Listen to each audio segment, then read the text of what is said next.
तो टफनेस में आता है। टफनेस क्या है? तो toughness is a fundamental material property है, तो मटेरियल प्रॉपर्टी है। हाँ। Measuring the ability of the material, क्या करता है वो? मेजर करता है किसका?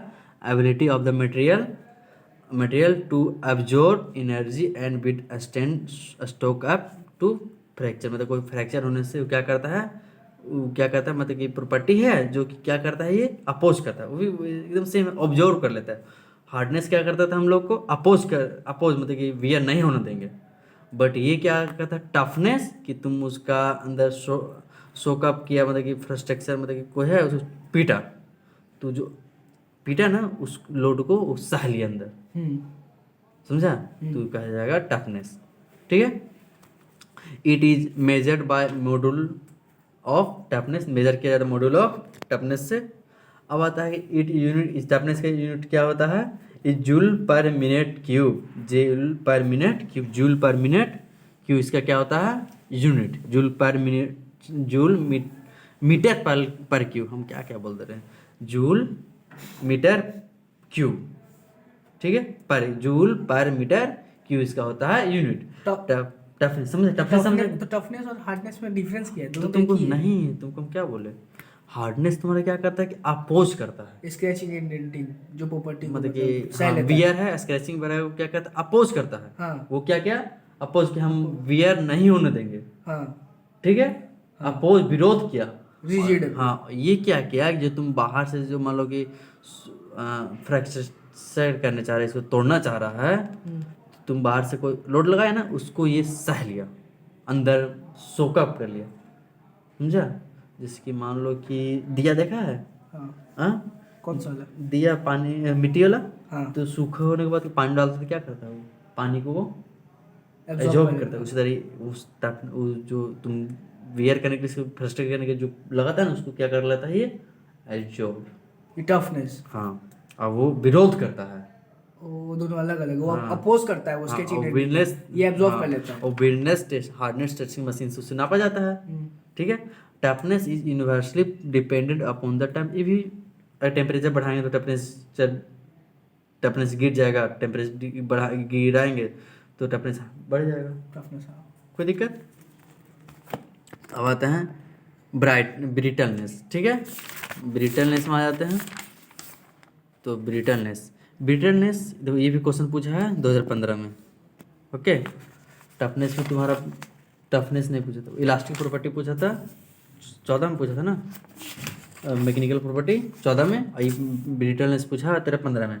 It is opposite of ductile, means the brittle type material can not be convert wire, मतलब कि ब्रिटलनेस तो 10 में पढ़ में क्या होगा कि वायर के रूप में नहीं, मतलब डक्टाइल। तो एक बताओ, डक्टाइल पढ़ा है? हाँ। डक्टाइल मटेरियल क्या होता है कि जैसे गोल्ड। आयरन, गोल्ड, तो उसको एक तार के फॉर्म में हम लोग ये कर देते हैं, क्या करता है? तार के फॉर्म में कन्वर्ट कर देते हैं। कन्वर्ट कर देते हैं, मतलब कि क्या है उसको वायर इलोंगेट के हो रूप जाता है, में, इलोंगेट हो जाता है हाँ, वो। ज़्यादा उसको हम वायर के रूप में कन्वर्ट कर सकते हैं। हाँ। अब उसी का अपोज लेंगे तो तार के रूप में कन्वर्ट कन्वर्ट नहीं होगा। नहीं करे, उसी को कहते हैं ब्रिटलनेस।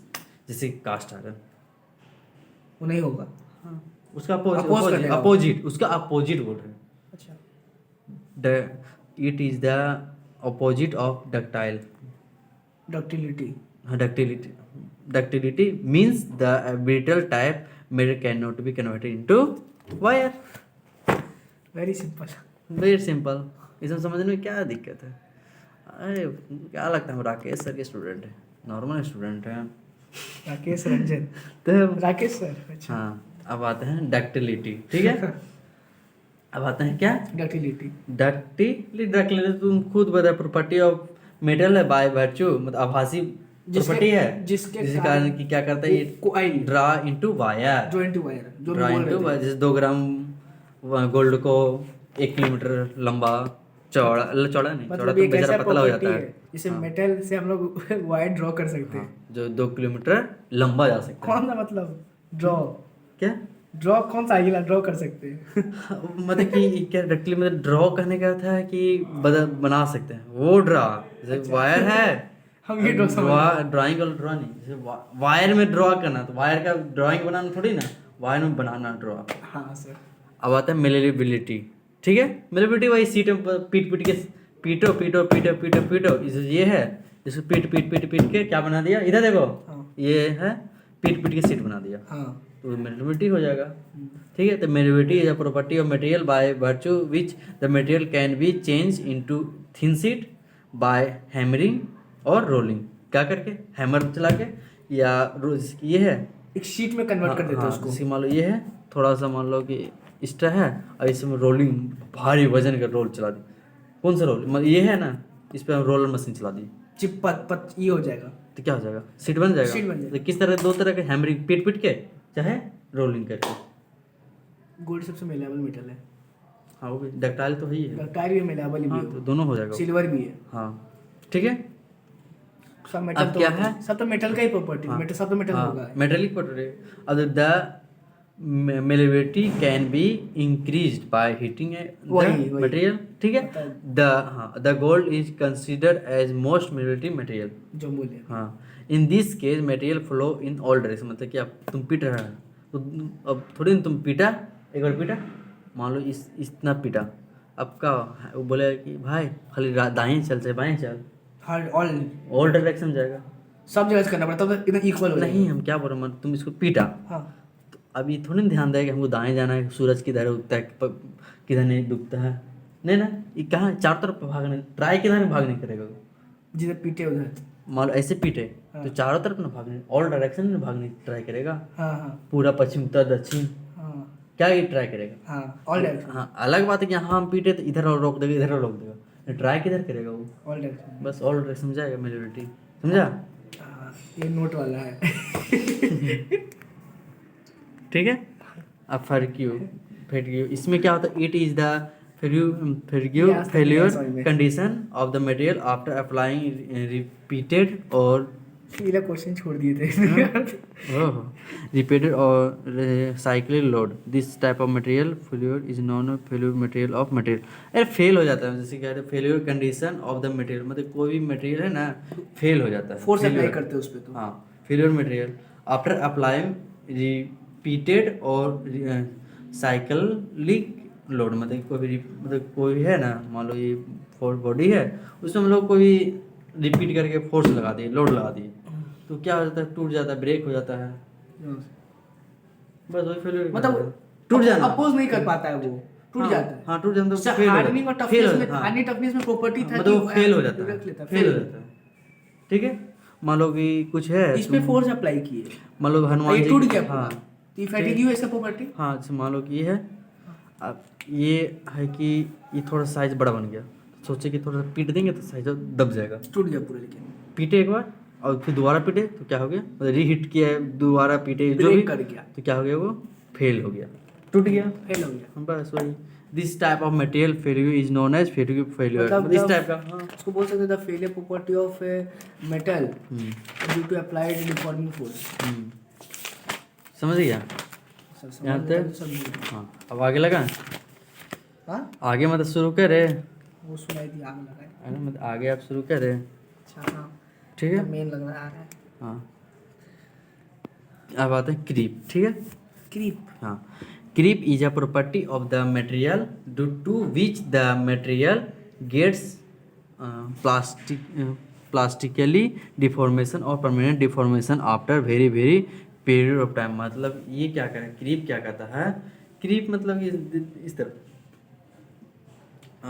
डिफॉर्मेशन हो जाता है। मान लो कि कोई वस्तु है कि इस तरह, मतलब कि एक बार कोई वस्तु है इस तरह, एक समय इसका यूज कर रहे हैं हम, कर रहे हैं, एक टाइम मतलब इस तरह घिस, मतलब कुछ दो चीज़ को जोड़ रहा है, ट्रेन है, इस तरह ट्रेन है, दो बोगी जोड़ा हुआ है, कपल किया हुआ है, कपल के बीच में जोड़ा हुआ है ना, एक घिंच रहा बीच में जो जोड़ रहा है उसका बात करें, घिंच रहा है तो उसमें क्या हो रहा है, एक तरह से इधर फोर्स लग रहा है, एक तरह दोनों साइड से फोर्स लग रहा है कि नहीं, हाँ लग रहा फोर्स एक टाइम आएगा, एक और क्या होगा, डिफॉर्मेशन हो गया, डिफॉर्मेशन होगा। है। वही डिफॉर्मेशन का जब very very period of time, बहुत समय के बाद, और लाखों वर्षों साल मत समझ लेना, थोड़ा सा समय के बाद, तो क्या होगा, थोड़ा सा पार्शियल डिफॉर्मेशन हो जाएगा, परमानेंट डिफॉर्मेशन हो जाएगा, मिलियंस ऑफ ईयर। हाँ, तो ग्रीप मिलियंस ऑफ ईयर मत समझ लेना, समझा। हाँ सर। अब मतलब क्या ये प्रॉपर्टी है? हाँ, उससे प्रॉपर्टी, सब प्रॉपर्टी तो है। Due to material gets plasticity partially deformed और permanently deformed after very very period of times. हाँ, ठीक है। अब आते हैं रिगिडिलिटी, ठीक है, या स्टिफनेस। तो रिगिडिलिटी मतलब ये डिफॉर्म होगा ना? हाँ डिफॉर्म हो, लेकिन पीरियड और टाइम में बहुत सारे प्लास्टिसिटी जो है ना उस टाइप का बोल तो सकते हैं। ट्रेन का तो मतलब हाँ, बहुत क्या दिन के बोल- बाद होता है, हाँ तो वही तो हुआ, उसी एग्जाम्पल चेंज करते रहता है उसको तो फिर भी। तो वही ना, वो डिफॉर्म तो वही क्रीप कहलाएगा। क्रीप प्रॉपर्टी है, अच्छा, नहीं क्रीप उसका कोई पार्ट है, ये नहीं बोले। नहीं वो हम समझ गए, हाँ, वही बहुत दिन के बाद आप होता है। बोलेंगे इलास्टिसिटी बोले तो पूरा रबड़ का तो चेंज करते रहते हैं, ये कौन सा मान्य हो गया? वो तो प्रॉपर्टी हम बता रहे हैं ना, हाँ सर। एग्जाम्पल बता रहे हैं। वो मैं समझा। हाँ, अब रिगिडिटी, ठीक है। Rigidity is a resting behaviour of material of deformation without fraction, मतलब कि मान लो कि ये है, इस पर ताकत लगा रहे हैं, दोनों तरफ से खींच रहे हैं, खींच रहे हैं, खींच रहे हैं, खींच रहे हैं, खींच रहे हैं, तो जब तक ये नहीं टूटता, ठीक है, और डिफॉर्मेशन तो इसका होगा नहीं, डिफॉर्मेशन का change in size and shape नहीं ना हो रहा खींचने से, हाँ, एक समय के बाद होने लगेगा। तो जिस समय तक नहीं होगा, नहीं हो रहा है, इसका डिफॉर्मेशन नहीं हो रहा नहीं है, हो रहा है। टूटने से पहले तक जो डिफॉर्मेशन नहीं हो रहा उसी रिगिडिटी कहता है। Rigidity is a resisting behaviour of material, मतलब विरोध करता है किसका? डिफॉर्मेशन का। डिफॉर्मेशन का विरोध करता है बिना टूटे, मतलब इसको हम चेंज साइज के चेंज करना चाह रहे हैं, चेंज करना चाह रहे हैं, लेकिन ये बिना टूटे डिफॉर्मेशन चेंज नहीं हो रहा है, तो कुछ को क्या कहेंगे? रिगिडिटी। मतलब ब्रेक भी नहीं हो रहा, लेकिन मतलब वो जो अप्लाइड डिफॉर्मिंग हाँ। फोर्स है उसको सह भी ले रहा है। हाँ, मतलब चेंज नहीं होने दे रहा, डिफॉर्मेशन नहीं होने दे रहा बिना टूटे, वही प्रॉपर्टी को क्या कहेंगे? रिजिडिटी। तो जिसका Steel ज़्यादा, rigid है। हाँ जैसे, हाँ स्टील ज़्यादा रिगिड है, समझा? हीरा उससे भी पत्थर- ज़्यादा होगा, पत्थर। हीरा उससे भी ज़्यादा है, ज़्यादा जल्दी टूटेगा नहीं। पत्थर भी है फिर। हाँ, the value of rigidity is measured by Young's modulus of elasticity, किसी द्वारा ने मेजर किया जाता है? Young's modulus of elasticity, Young's modulus of elasticity द्वारा ये मेजर किया जाता है, ठीक है। E equal to strain by strain. Strain, ठीक है। ई जो है यंग्स मॉडुलस, ई जो है ना, ये Sigma by रिगिडिटी epsilon। का, अगर ई बढ़ा तो स्ट्रेस बढ़, रिगिडिटी बढ़ जाएगा, या ई रिगिडिटी घटा तो ई घट जाएगा, ठीक है। यहाँ तक कोई दिक्कत? ना अभी तक तो नहीं।